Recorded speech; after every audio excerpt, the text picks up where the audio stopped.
We loved our first visit to Ramsay's Kitchen in St. Louis, and when we heard they had released a new spring menu with some incredible options on it, we knew we had to go back. We're very happy to report that the new menu did not disappoint, and in this video, we're going to share what we tried and what we think you should consider ordering when you visit Ramsay's Kitchen in St. Louis. I decided to start with the Parker rolls. At first glance, you may think, what's the big deal? They're just rolls. However, if you thought that, you'd be mistaken. These aren't your typical store-bought rolls. These are fluffy little balls of deliciousness that will warm your heart. What sets these brioche rolls apart is the perfectly crusty tops, with just the right amount of butter and herbs for seasoning. Combined with a warm, soft, and flaky inside, these rolls check all the boxes of flavors and texture. You'll be more than happy to start your meal with these rolls.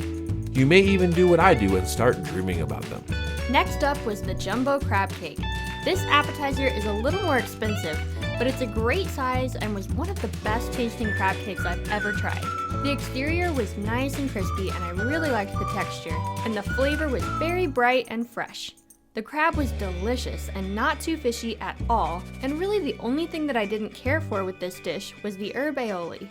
It honestly reminded me a lot of tartar sauce, which I'm not a big fan of, so if I order this jumbo crab cake again in the future, I'll just request they leave the aioli off.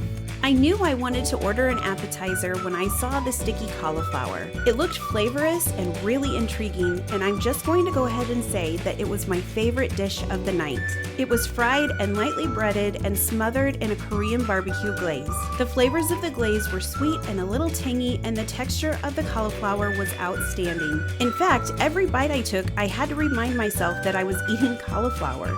I could have sworn that I was eating an incredibly delicious dish of sweet and sour chicken. I will most definitely be ordering this again the next time we go back.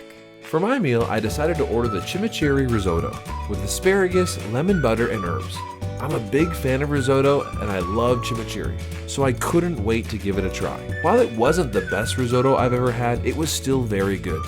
The fresh flavors of the chimichurri and the lemon butter paired nicely together, and the asparagus added a good texture. Though I think this risotto would have benefited with a little less asparagus and greens, the risotto itself was cooked perfectly and I enjoyed every bite. I also decided to add a side of shrimp to my meal, and I was so glad I did. The shrimp was not only cooked perfectly, the flavor was outstanding. Whatever seasoning was on the shrimp made them stand out, and I really enjoyed this side of shrimp.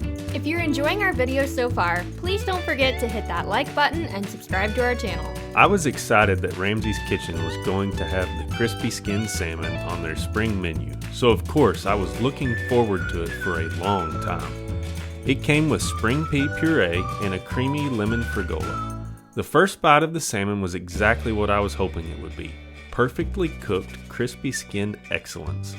The fish had such a great flavor with the spices, and then paired with the pea puree, fresh peas, and mushrooms, it made for an amazing meal. I would order this dish over and over again anytime we go back here. The only thing that is close in comparison to how good this is the St. Louis style ribs that they have as an appetizer.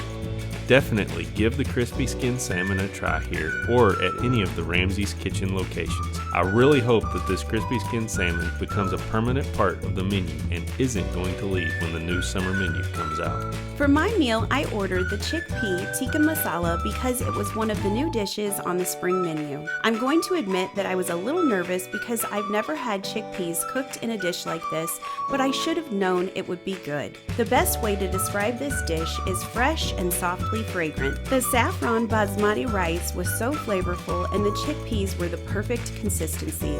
All around, this dish was very good and quite enjoyable. When I ordered a side of roast asparagus, I knew I would be getting too much food and possibly stuffing myself, but how could I not get this side dish when I saw the description? You can't go wrong with cured egg yolk, parmesan, and crispy prosciutto all roasted together on top of asparagus. First, I have to say that this was the most perfectly cooked asparagus I have ever had, and the creamy flavors from the egg yolk and parmesan mixed with the salty, crunchy prosciutto made this a spectacular dish.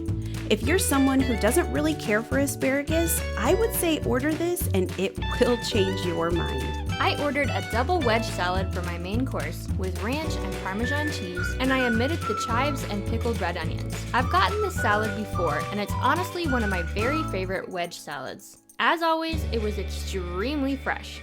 The lettuce was nice and crispy, the glazed bacon added both texture and great flavor, the ranch was delicious, and perhaps my very favorite part was the roasted tomatoes. I even ended up asking for extra. You can also order a half salad if you want to enjoy this with an entree.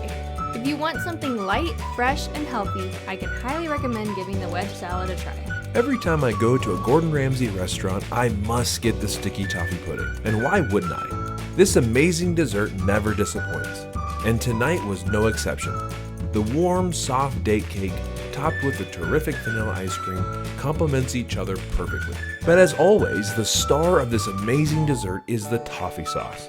Seriously, if the restaurant would let me, I would bathe in this sauce. It is so good. If you've never tried sticky toffee pudding, please do yourself a flavor and try it. I promise you'll thank me. For my dessert, I went with the Chocolate-Hazelnut Cake. First of all, it was plated absolutely beautifully. The cake itself is very dark and rich and had a very soft and creamy texture. It's made with 64% Manjari chocolate mousse, so it's definitely on the darker side, but it was so smooth and absolutely delicious. The candied hazelnuts not only added a nice nutty flavor, but also a very satisfying texture, and the vanilla bean ice cream was the perfect way to top this dessert off. It was light and refreshing and nicely complemented the dark, rich cake. The only thing that could have made this dessert better was if there had been a whole scoop of the ice cream instead of just a little dollop. But I really enjoyed it, and since it was a gluten-free dessert, I was also able to share it with my husband as well. Let us know in the comments below which of these items you are most excited to try. And click here now to watch our original video when we tried out Ramsay's Kitchen in St. Louis for the first time.